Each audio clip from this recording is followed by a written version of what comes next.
Evening. You're either watching or listening to Redwood Wonk. My name is Eric Kirk. I'm with Dave Frank. Dave Frank, welcome back from Florida. How are you doing? Thank you very much. It's good to be back. Thank you guys for hanging in there without me here. Interestingly, I got a chance to spend time with my family and speak to some other folks, like I always like to say, across the table and across the aisle. So I heard a little bit about Florida politics, which is interesting, and we'll talk more about that in coming weeks, I'm sure. And you didn't run into Ron DeSantis down there. I guess he was I did traveling. not. No, not Ron directly. Nope. All right. Well, he's been in the news a lot, but we won't really be discussing him much today. But we got plenty of other stuff to discuss. One is, we've been talking about the debt ceiling politics a lot lately, and so Janet Yellen kind of dropped a bomb earlier in the week and says that we don't have all summer, as a lot of the politicians had thought. They've been kind of dilly-dallying and sort of playing games with this for a long time. Of course, the Republicans have been pushing for budget cuts and other concessions for it. Democrats have been saying this is not, you don't play games with the debt ceilings for budget negotiations. Of course, the debt ceiling, as you pointed out in previous shows, it's stupid that we even have the thing. And maybe we'll talk a little bit briefly, although every show we kind of remind everybody of what it is, but it's we have to remind everybody that it's not to pay for future debt. It's to pay bills for money that we've already spent. And by this law, we have to approve paying the bills. The government has to approve paying the bills that were already spent. And every time there's a Democrat who is president, the Republicans take it upon themselves to basically hold the country's economy hostage and try to get some sort of concessions. And this time, they want major concessions. They want repeals of last year's legislation, cuts into social programs, and all kinds of things. And with the Freedom Caucus basically running the House, it's a real problem.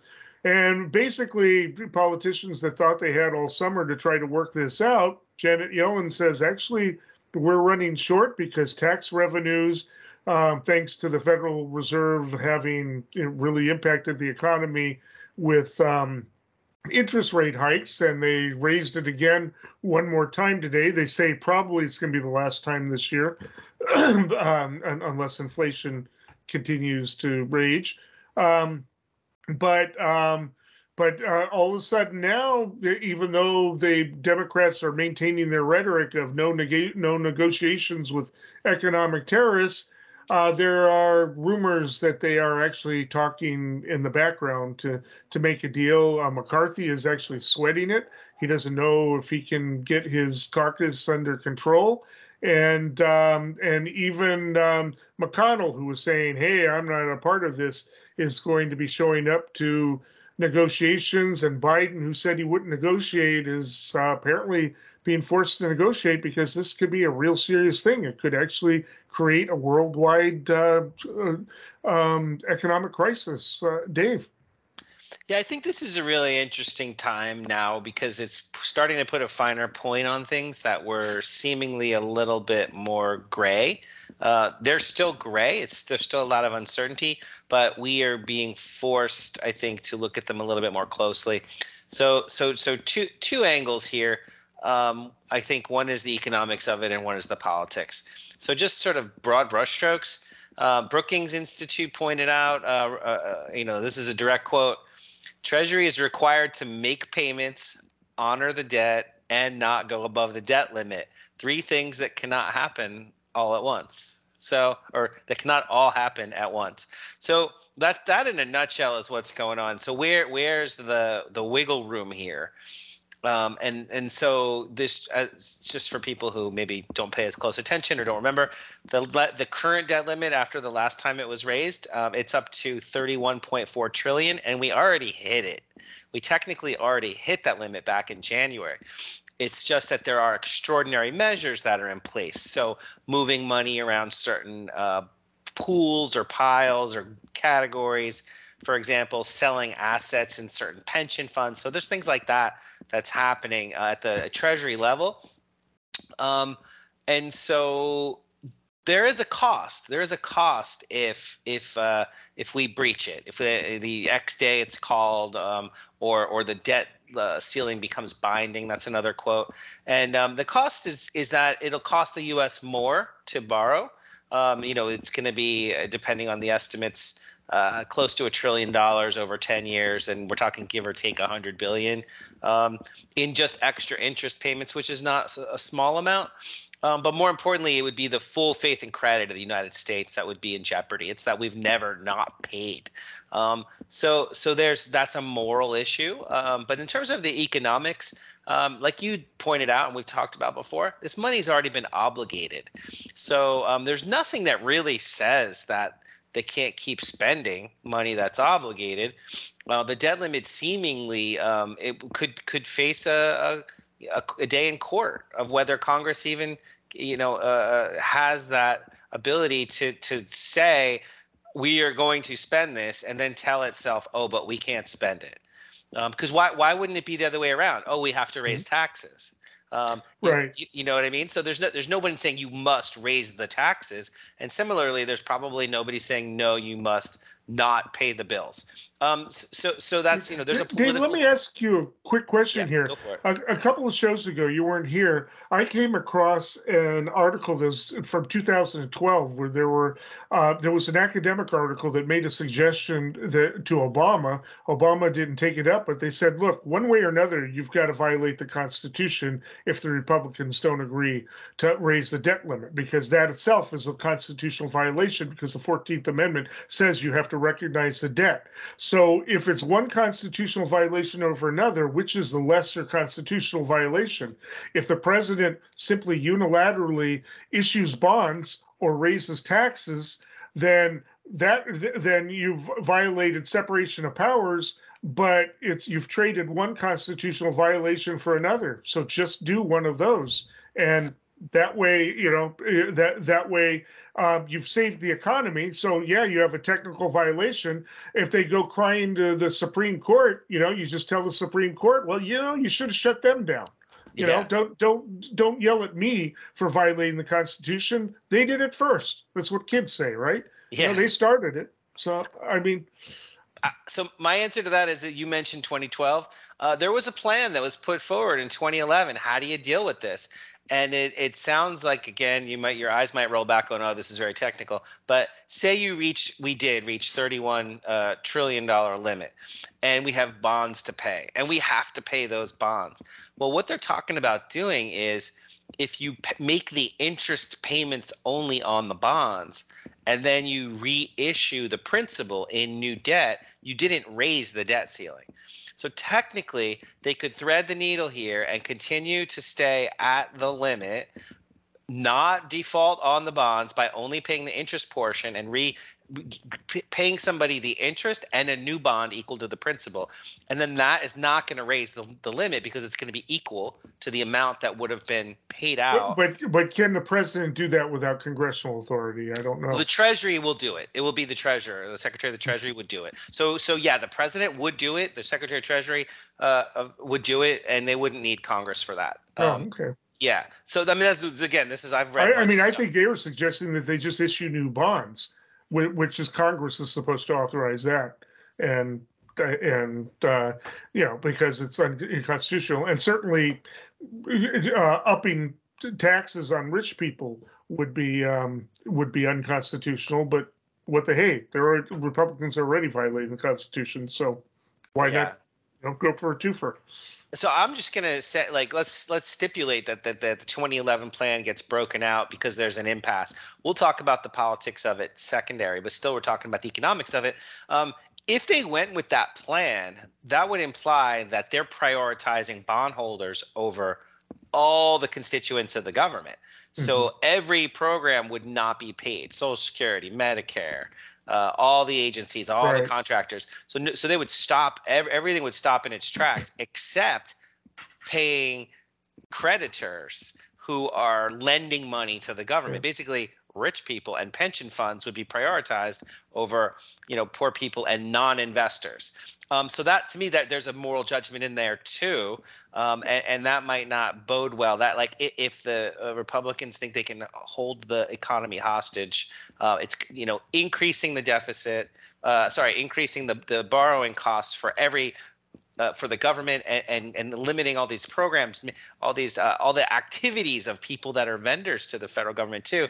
But then taking it one step further, the question is like, well, you still have to resolve that. So you would still either have to raise taxes or cut something. So I think it's more interesting to talk about how might they avert this, the game of chicken. And so then we're talking politics. And so interesting little feature here is, the Senate is currently down one member. It's down Dianne Feinstein, who's not showing up. And you've got Manchin and Sinema, who are in effect caucusing with Republicans. Right. So Manchin has already pushed Biden to negotiate. Yeah. So the question is, and I'll ask you your thoughts on this too in a sec. But like, of course, but like, now we're in the situation of, well, you're going to cut something. So what are you going to cut? And Schumer and Biden and a lot of the Democrats are saying, well, we're not going to cut at the barrel of a gun, game of chicken, whatever. So it's going to have to be almost like in diplomacy, where there's a quid pro quo, where they're going to have to say like, okay, we will agree to a commission that's going to have the authority to cut this and cut that, and in the future, in exchange for us raising the limit for a cooling off period so that the full faith and credit is fully respected. Like, there's going to be some tightrope that has to get walked here. And I don't know what'll end up getting cut, but there's going to have to be some, I've been saying for most of my adult life, we borrow 40 cents of every dollar that we spend. Is that something we're going to do forever? Probably not. Right.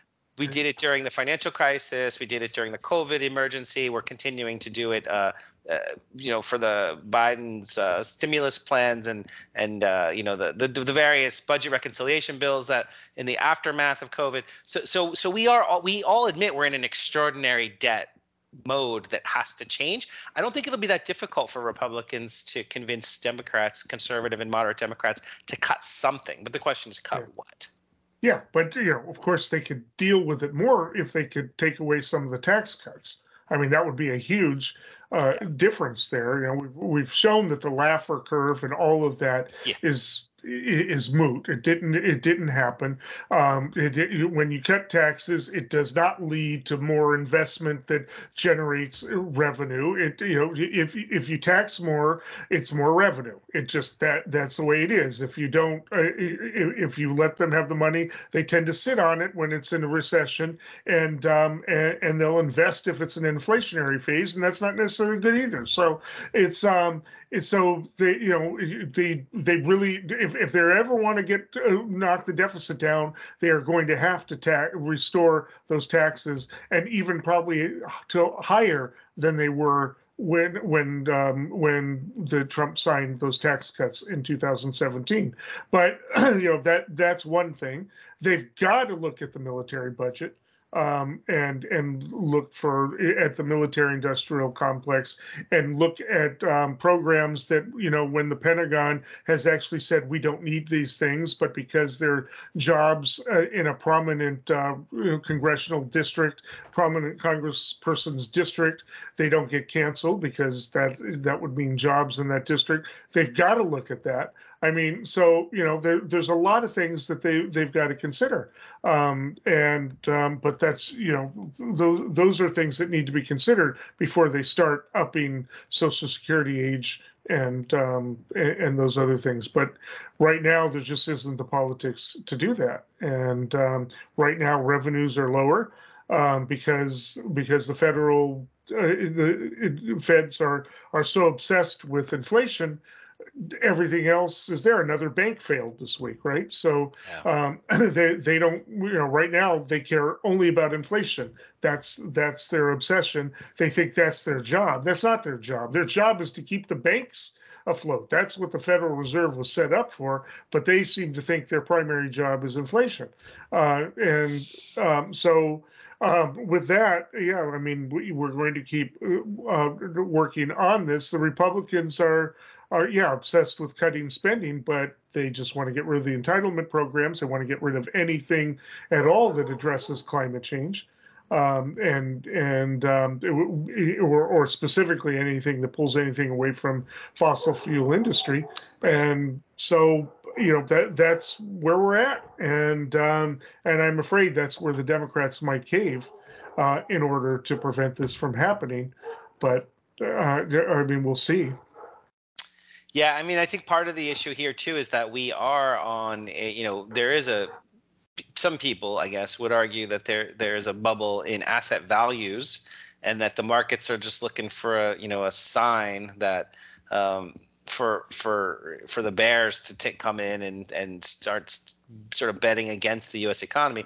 If there's a true impasse that is where no debt ceiling is raised and no agreements are reached, then it would cause havoc. The ripple effects would cause havoc, which would make it harder and more expensive to borrow. If the federal government couldn't spend money, I know we're reaching the end of our time, but if the federal government couldn't spend money, it's such a huge portion of the economy that would cause a recession in and of itself. If they couldn't spend the portion of federal spending, several $1 trillion a year in a $20 trillion economy. So you see, you're stealing from Peter to pay Paul here. I think that cooler heads will prevail, but we'll talk more about the specifics of it later in a future show, I'm sure. We definitely will before June 1st.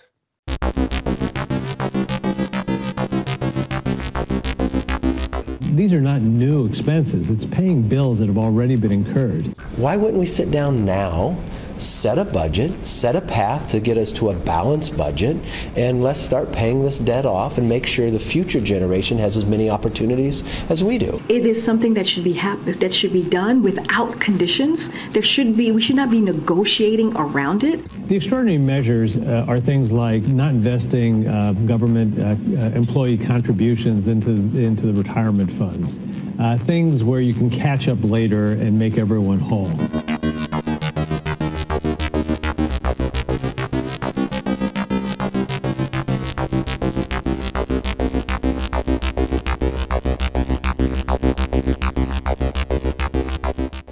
Next topic, Senate Judiciary hearing on SCOTUS ethics, SCOTUS being the Supreme Court of the United States of America. First issue that came up, Clarence Thomas, his buddy, Mr. Crow, very rich person who has over the years sent him on lavish vacations on airplanes. Side note, he collects Nazi memorabilia and good friends with him, and it turns out that he hasn't really been involved in any Supreme Court cases, although Clarence Thomas did vote to deny a case that had been where the appellate court case had been in this gentleman's favor. Also, a case in which the lead Justice Roberts' wife had been recruiting firms for recruiting attorneys for firms who were very much involved in Supreme Court cases on a very huge level. And so the Senate decided to take it upon itself to discuss maybe, reviewing some of the Supreme Court ethics guidelines. We weren't even necessarily talking about actual, rules that would have teeth in them, but just simply guidelines and discussing it. I invited Roberts to come talk, but even just discussing his guidelines, Roberts says, no, I'm concerned about separation of powers. The members of the Judiciary panel were very underwhelmed with it. And of course, Republicans don't even want to discuss what seem to be pretty blatant violations, certainly on the part of Thomas and arguably on the part of Roberts. And basically just said this is just an attack on the majority by Democrats who are angry that they're not in the majority anymore. But there have been some very interesting discussions at the hearings about, but it was very specific, and how critical it is to the democracy. And people have actually suggested maybe there should be term limits. Nobody is really suggesting that there ought to be elections. That would be bad. But maybe you're in for 10 years, 20 years, and then done. So that you don't get entrenched in there. But a former Jeremy Fogel, the federal judge, was emphatic, saying about the need for the court itself to have some internal mechanism for checking ethical obligations.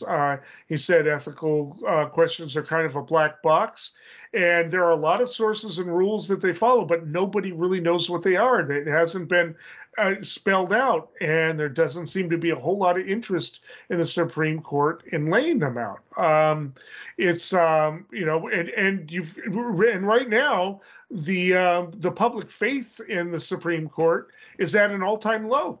And they don't want to do it, and and people need to have confidence in it. Even if they are ethical, it's important that the Supreme Court avoid even the appearance of being unethical and the appearance of being partisan. Right now, they're just seen as being partisan, and it seems like they're just appearing as if they are serving a partisan interest and now their own self-interest. And of course, we talk about Clarence Thomas's wife being involved in extremist January 6th politics and Trumpists and off the deep end.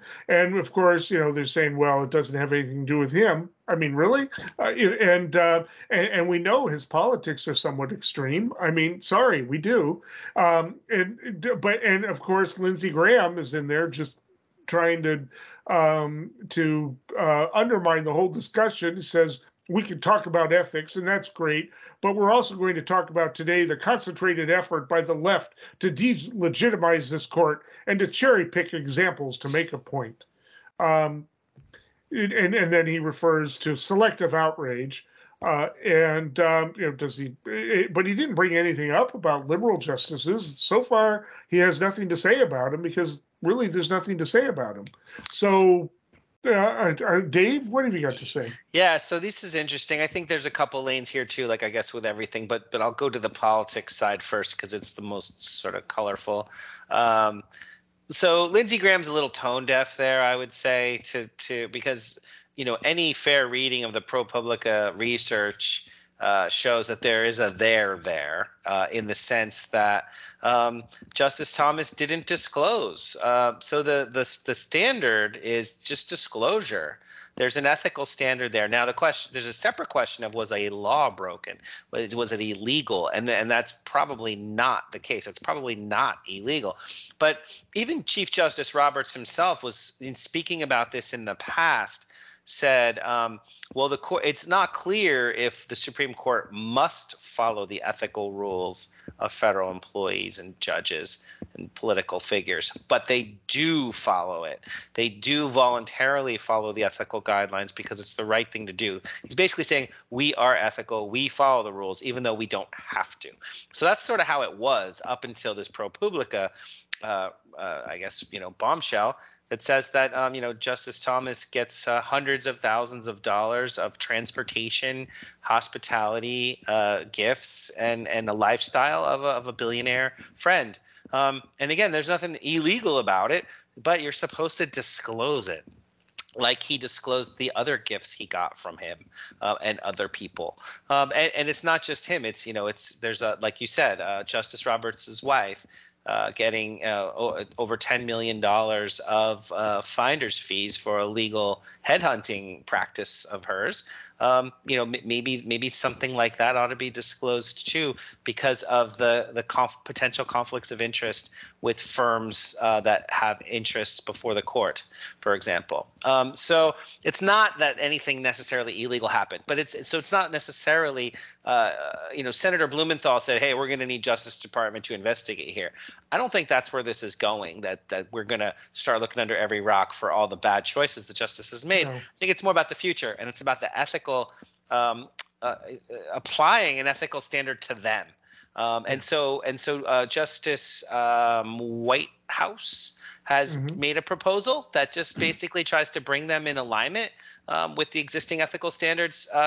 You'd figure these are these are Plato's philosopher kings. These are the people that are deciding the fate of the republic. To be beyond reproach should be a unstated premise of them maintaining office. Just thousands of years, however long ago Plato was, right? At least a couple thousand years ago, when the idea was that there's going to be people that are so amazingly intelligent and just, and that they can be the philosopher kings of a republic. And that's not where we are now. So there's a lot of people out there like Stephen Gillers, who's a judicial ethics expert at NYU. He's saying, hey, it looks like something was wrong here. And there's other experts too out there saying, this is what we need. We really, depending on how you look at it and, who we actually want to blame. The idea is that they should, in fact, agree. They should realize that they need to be held to an ethical standard. Yeah, and telling is one of the, he didn't show up to testify, he's getting up there in age, but former judge, conservative, very conservative, he actually helped Clarence Thomas prepare for the hearings, confirmation hearings back in the 1990s. His name is Judge J. Michael Luddig. He sent a letter, written testimony to the hearings, and he says that it's really important that that the Supreme Court enact a code of conduct that subject itself to the highest professional ethical standards that would render the court beyond reproach. He's concerned about these developments. Now, what's really telling here, and what is really disappointing, is that the Republicans in the committee just were dead silent. Didn't respond to it, didn't say, oh, well, we thank him for his contribution or anything. Just didn't respond to it whatsoever. Pretended they didn't even hear it. That is the state of politics right now, where somebody who is of high esteem, respected by everybody, even though he's very conservative in his and definitely respected at least used to be respected in Republican circles, they just are so cowardly in this with the politics that they can't even take it up. Here is somebody calling for them to do something, for Justice Roberts to do something, and they're not going to take him on. They're too cowardly to do that, to say he's wrong. They just completely let it go. Democrats commented and said, yeah, we need to do this, blah, blah, blah. Lindsey Graham, who is usually not short on words, just completely silent. And that to me is absolutely telling. And I say where politics are. I'm sorry, okay, there's pox on all houses. This is where the Republican Party is at. This is why they're stuck with Trump.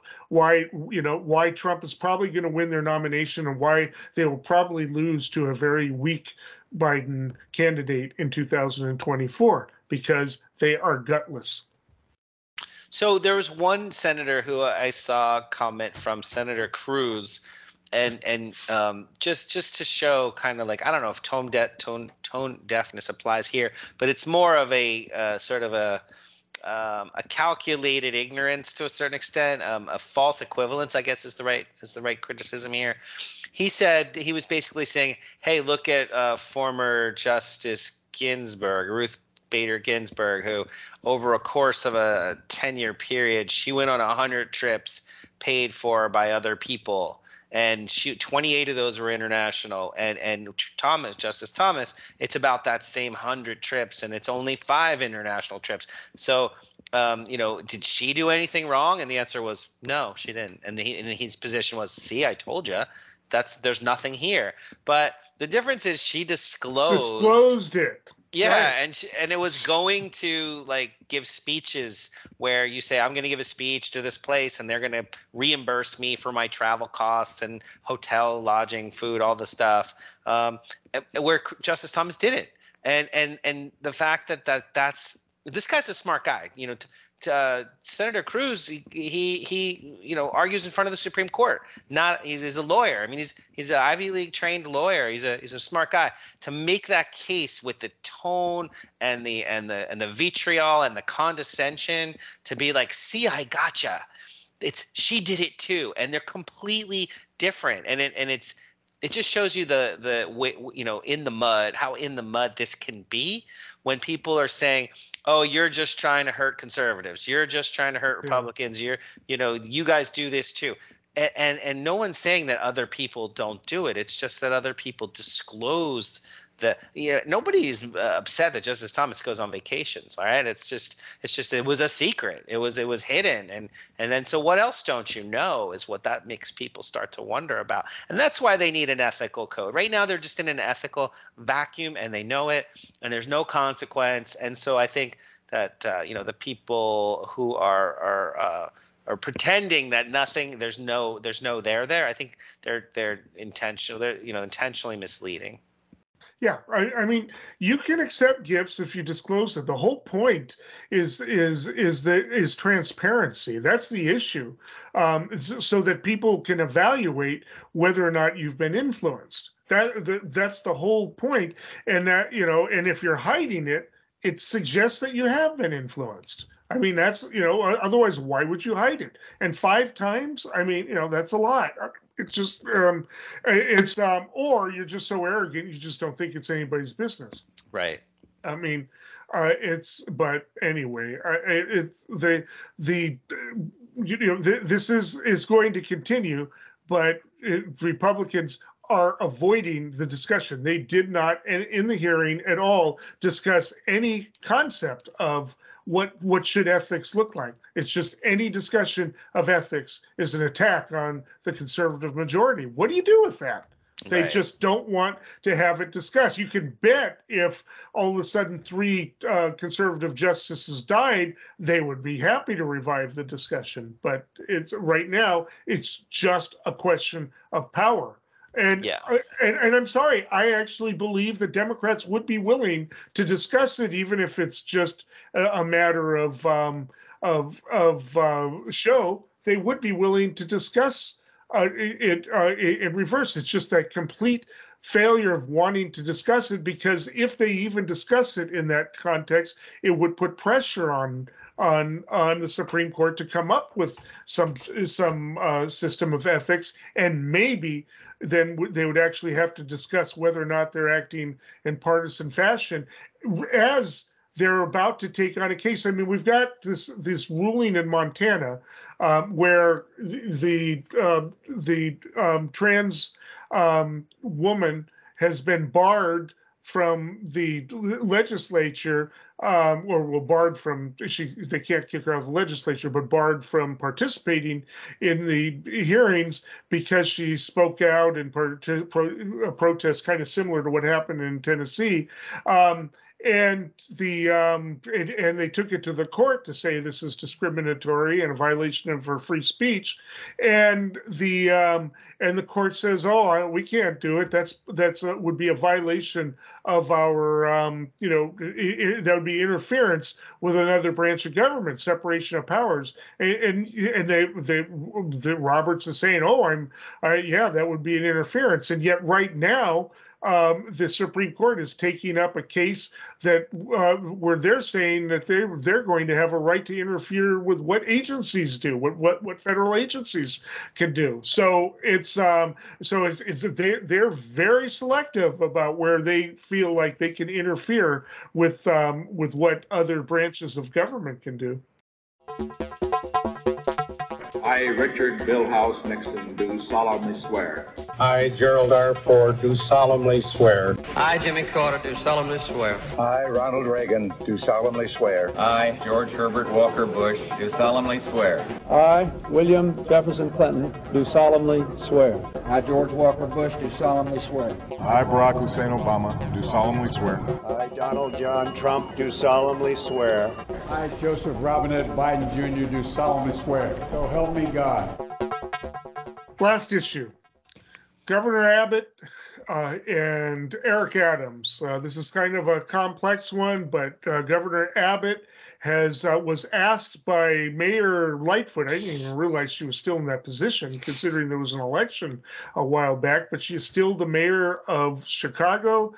And she wrote a letter to Governor Abbott saying, you really need to stop sending immigrants to cities without at least talking with us about it so we can coordinate. Well, Abbott says, he doubled down and said, we're going to continue to do it. If you don't like it, tell your president to start, doing something about immigrants. And in the meantime, Eric Adams pointed out, who is the mayor of New York City, that Abbott it has a habit of doing this to cities with black mayors. And Abbott got on the radio and said, oh, he's playing the race card. He's accusing me of racism. And then Adams said, I never say anything about race. I just pointed out that you tend to do this to cities with black mayors. And so there's been this back and forth. Meanwhile, Abbott got into a little bit of hot water because of this horrific mass shooting last week in his state, another one.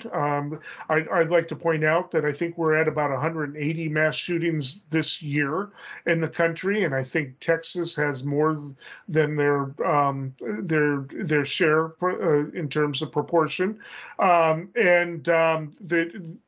victims were of Mexican origin, I believe, and or of Latin origin, and turns out, and Abbott felt it necessary to point out that they were illegal immigrants, and it turns out one of them was actually here illegally, and so he immediately backtracked. But he's, apologized at least to the family of the one person. I'm not quite sure. So it's gotten pretty hot and heavy. And meanwhile, Biden is sending some troops to the border. There's a lot of pressure to do something. Everybody is under a lot of pressure. There is our new records are being broken as people are coming here, as people in other countries are suffering for a number of reasons, making it through. Mexico and the United States are reaching agreements to tighten up even more border enforcement. Obrador is coming down on immigrants from other countries passing through his country. There was a massive protest in Mexico City last week by immigrants from Central America, Colombia, and other South American countries. The politics is a mess, but Abbott is front and center in it. He just, I think, got reelected recently, so he doesn't have to worry for a while. And besides, he doesn't seem to be punished for being a bigot. It seems to be rewarded in Texas. And I don't know why Lightfoot bothered to write that letter. It just actually helps him out. He looks like he's being cool in Texas. So, but she did. And Adams, I think, is taking him on a little bit more directly because he sort of took that personally. Politics being very, meanwhile, Eric Adams also criticized the White House for a lack of action on immigration, and criticized Republicans in Washington, both parties, spots on both houses. He does tend to be a little bit of a maverick in that sense. He is a Democrat, but he is not necessarily somebody to toe the party line. And there is a call for Washington to do something about immigration, but there isn't really any type of governing ability in Washington to do anything like that. People have been calling for immigration reform for over a decade, but ever since Eric Cantor got primaried, it doesn't seem like there's a will in Washington to move forward with anything that the two parties can agree on. Dave? Yeah, I think, I actually looked into this a little bit after you proposed it as a topic for us to discuss today, because I hadn't really been keeping up with the minutia on immigration policy. And when I started looking into it, there's several organizations out there that this is what they do full time. They produce studies, they produce data, they kind of give us the state of affairs. One of them is called the Niskanen Center, Niskanen. I hadn't heard of it before, but they've produced quite a few papers and policy briefs. I'm sure there's some across the political spectrum, but there have been the reason I give you that background there is because there's been a lot of activity initiated from the White House in response to this. We all remember that President Biden said, "Oh, Kamala Harris is going to be my point person on this," but then crickets. We didn't really hear much about it. This might be one of the underreported stories because they rolled out a new program, a probationary program for example, Ukrainian and Afghanistan immigration, people that have emigrated here, and kind of expediting getting them into the workforce. So they created this process where they said, "Hey, look, we're gonna make sure that we process your application, and then we let you work for the first 90 days without the approval, and then within 90 days, we're gonna get your process in place." But that's just those two countries. There's other countries where the backlog is up to 3 years behind, up to 1 million people in queue. So they haven't solved it. They haven't resolved it. This would have been a great place for bipartisan collaboration on adequately funding the process, but didn't happen that way.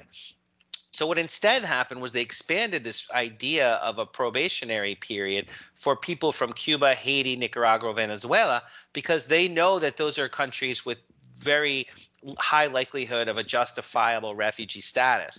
So what they're saying is if you don't even need a family member to sponsor you anymore. It can be an NGO, a non-governmental organization. It could be there's a bunch of different categories of sponsors that are available now. And then they do the vetting, and then there's some other criteria, but then they fast track it. So there's some fast tracking, and what they're saying is, if you don't go through Mexico, if you don't bum rush the border, we will find a way to process you faster. Now, granted, the progress is slow, and the communications about it is probably tepid at best, but they are making some inroads here. In addition, they're opening up regional processing centers in Colombia and Guatemala that they're heavily staffing to try to cut people off before they make it to Mexico. And so they could say, if you're from south of Colombia, or if you are from, which is South America, or if you're from south of Guatemala, which is Central America. So there's only a few roads that people can take to make it through those areas. So the United States is beginning to invest in some outreach. I'm not saying they're getting it right, but the idea is to stop the humanitarian crisis and the bum rushing on the border. And then finally, I think we've buried the lead here. May 11th, just a week away, is when Title 42 ends, which is the automatic deportation, basically saying, like, look, you got to wait on the other side of the border until you can come across.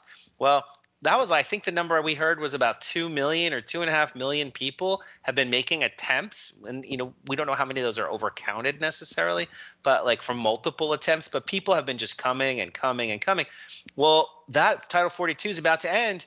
And what that means is they're estimating, I think they're saying 10 to 15,000 people a day are going to start coming across. So the White House just announced that they're going to deploy 1,500 U.S. military personnel to basically have a virtual border. These are people that are what everybody who want a comprehensive reform have been calling for all along.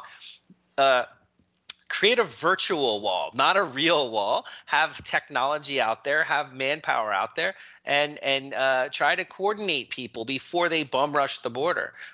Find a way, and the military is going to be involved in everything except the policing, and that will leave to the border guard the policing.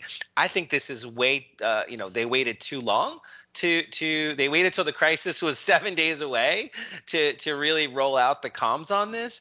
But I just described 4 different things that are in place. Maybe 1,500 U.S. soldiers isn't enough. Maybe it's got to be 15,000. I don't know. But the idea that we can't manage it just doesn't make sense. But the idea that we're not managing it is the reality, and that's allowing the political opportunism. I saw some people on the weekend shows that were saying, well, we've got fentanyl and we've got human trafficking and all the awful things that are associated with human trafficking. They're pointing to those two pieces of the story when it's a much richer, broader story at play here. Well, the fentanyl is a red herring here because the majority of fentanyl comes through the checkpoints. The vast majority of it. You don't send drugs across the land because it's too easy to get caught. You send it through in cars on the point because they can't check enough of the cars to pick up on the drugs. It comes through in planes, comes through in boats, and it comes through in cars and the checkpoints. Anybody who has studied the drug thing knows that you can't even carry enough on people to make it worth your while to go swimming through the Rio Grande to get there. It just isn't the way it's done, and that's not even the issue. If you're worried about and the people coming through the checkpoints, that's how most actually people get in, because if you can get in through a checkpoint, then you actually have a better chance of staying in because it's not a crime to come through that way. It's a civil violation, but not a criminal violation. So it's harder to deport you at that point. And the people at the checkpoints can't check everybody in every car, so people get waved through. And there's even a famous down in the bottom of California, there's like a McDonald's. It's famous that if people get waved through, they go there and they get, they buy a burger or something and get the receipt to show that they actually were on that road, because there's no other way to get on that road, to show if they get caught, they bring it to their deportation hearing to show I came through the checkpoint, so I did not commit the crime, and so therefore I can apply for asylum, whereas you can't do it if you cross a non-checkpoint. So it is probably manageable, but what people don't realize is it's much more ideal to come through. And they say, well, you have more of a chance getting through at a checkpoint. Well, yeah, but you do it 6 times, and and the 7th time is the charm. That's how people get in. People have this romantic notion that they're all crossing through the countryside. Those are the people who don't have the savvy to know how to get across, and the rest. But the drug dealers definitely are not sending people across that way. Maybe some independent contractors are, who are just planning to sell it themselves, but that is not the majority of drugs. And definitely, so it's just so to make fentanyl the issue, that's just people trying to politicize it, totally. and they do everybody a disservice that way. Totally. But that's where we're at again. This you got to make it into politics, and if you really want to, there isn't really a way to deal with that, because there's no way you can check each and every car. You've got to do it like an audit, where you're checking, and people, they say, well, you look for people who look nervous. They hire people who don't look nervous. They hire people who don't look too not nervous. They hire people who look casual, like tourists and the rest. They hire white people. They hire people, who defy things. They hire people who look like they might be people who do it. They get stopped, and then so the very next car or 2 cars after are the ones who get through. I mean, it's just, it's an art, and they catch some of them. They don't catch others, and a lot of them get through. And it's just, and it's a cat and mouse game constantly. And this is what we're up against, and it's just the volume is so great, and the only way to stop it is to have a Marshall Plan to fix the problems in Latin America that we have caused over the years with our policies of inducing wars and the inequities in these countries that are come from international capitalism. I'm sorry, it's just, that's the way to address it. And until we take that role, and I think Biden has an idea of setting up applications in those other countries, rather than having a wave coming and saying that you're not going to get any better treatment here than there. A little difficult with asylum if you don't want people in your country to know you're applying for asylum, because how do you go there without them seeing you? But it's an approach. It's something.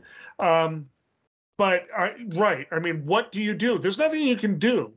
There's absolutely nothing you can do to eliminate the problem. It is the only border between what we used to call third world country and a first world country, an industrialized and less industrialized country of this scale. It's just, where you've got such stark differences. It's just, there's no other place quite like it on the world. And you've got, it is, it is kind of like those places in Brazil where you've got the real rich neighborhoods and then the shanties, and it's just that is it. We've got that big inequality.